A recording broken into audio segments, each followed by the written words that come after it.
when tectonic shifts are happening in information dissemination as well as consumption.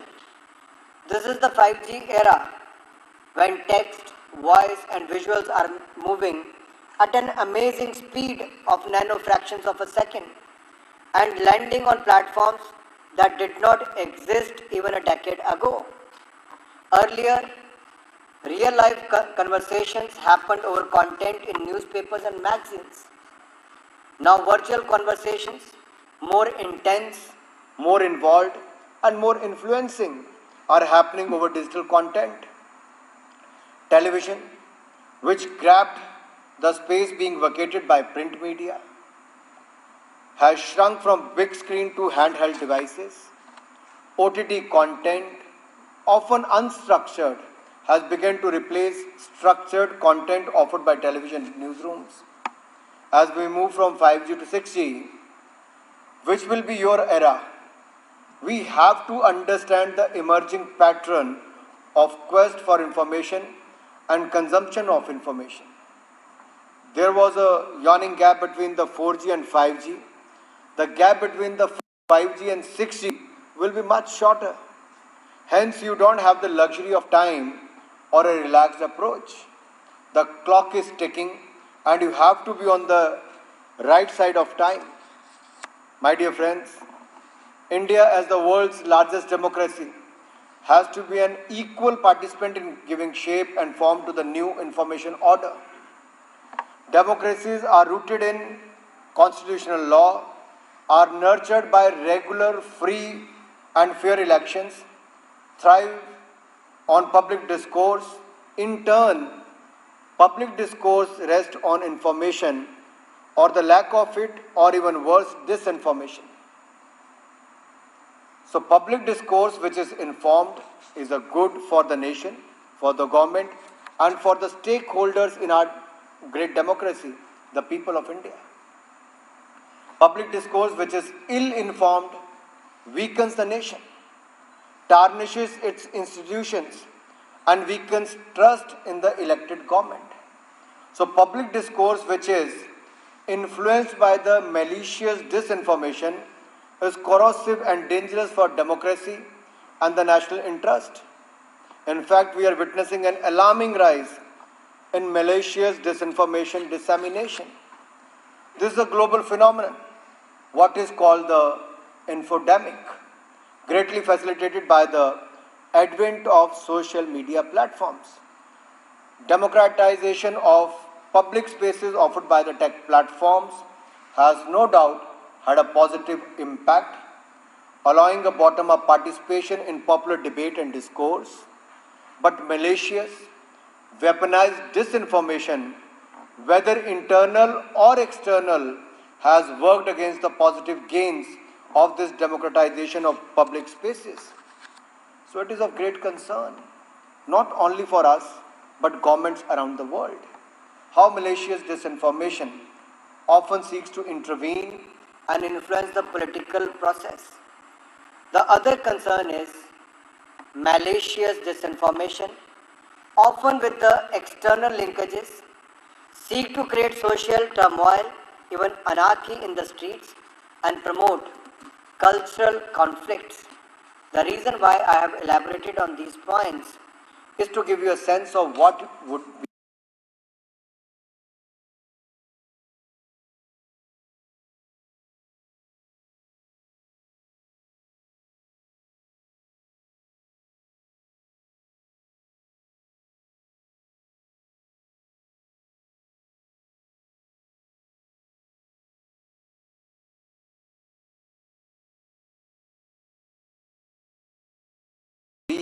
your role as officers of the information service. Initial information system, prompt, precise, and perfect. That is the threefold target you have to set for yourselves. My dear friends, I would like to remind you that the information service was set up at a time when a new post-war global information order was taking shape and form. Great ideological rivalry and Cold War politics framed the contours of that information order. It was driven by the West, directed at the East, and aimed at promoting perceptions of the West as those of the whole world.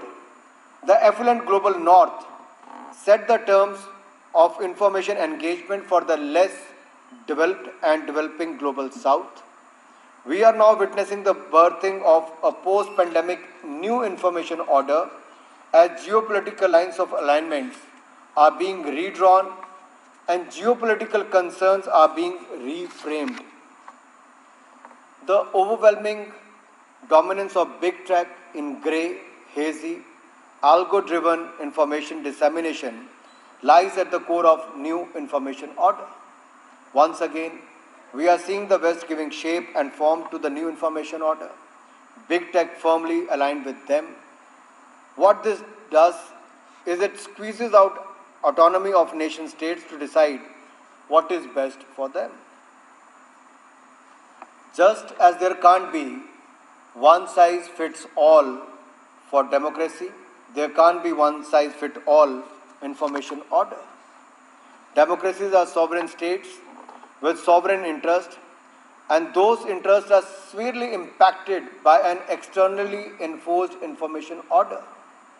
So you would have to individually and collectively resist this imposition.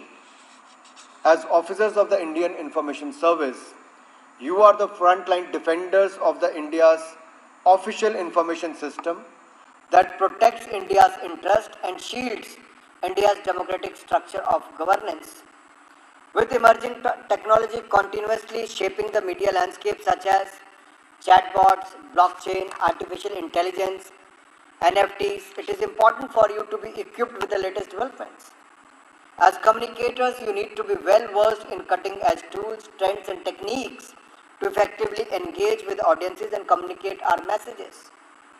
In last 2 years, we have adopted new ideas like audibles in the press releases, QR code in the advertisements, expanding PIP fact check, setting up PIP research unit, use of sign language on DD News, starting with the conclaves at the DD, and new productions, innovative creatives, and content curation. As the young custodians of the service, it is essential that you seek out and explore new opportunity for connecting with citizens. And this is by no means an easy task. But I am sure all of you who have opted for this service have done so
So I'm going to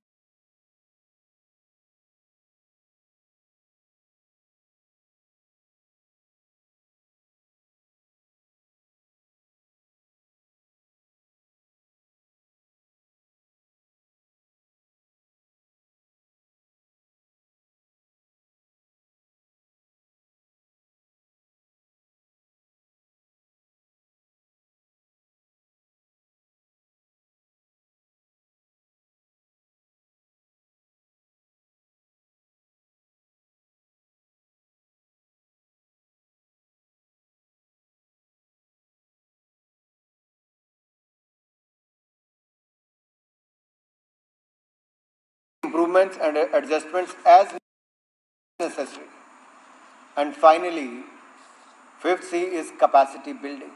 And we have seen during the corona time, even the CEOs of the big tech companies to the multinational companies, from a common man to a mid-level worker, most of them have to go through reskilling, upskilling, and you have to do with the changing time. So you have continuously develop skills and knowledge to be adaptable to evolving technologies and challenges in the communication field. And finally, let me conclude by reminding you of the popular dictum, information is power. You have to use this power judiciously for the betterment of India, the strengthening of democracy, and the empowerment of the people. I wish you all the best in your future endeavors. I'm sorry that I have to break the protocol order because I had the flight at 1:30, but I requested Ashish ji that I'll be here by this time, meet you, and don't want to miss the opportunity to meet all of you. I wanted to stay back to have dinner, but unfortunately I can't cancel my program. So I have a flight at 4:30. So I have to leave before that and be there. I told Sanjay ji that I'll come next time to visit the IIMC separately. But I wish you all a great future. And I'm sure with our talented youngsters like you, young officials like you, Information Broadcasting Department is going to benefit. Thank you once again. Jai Hind, Jai Bharat.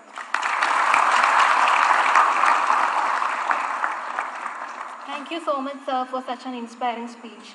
As you highlighted in the speech, information service plays a pivotal role in this data-driven world. Sir, I am sure your words will motivate all the new officers to pursue a fruitful career.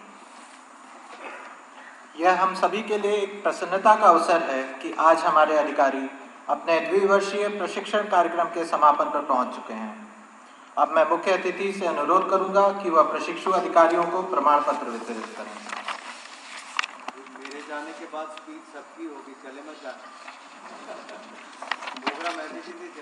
Doctor Chirag Borania, mister Abhinav Saxena, doctor Abhishek Mishra, miss Aditi Agarwal, mister Ajit Singh Meena.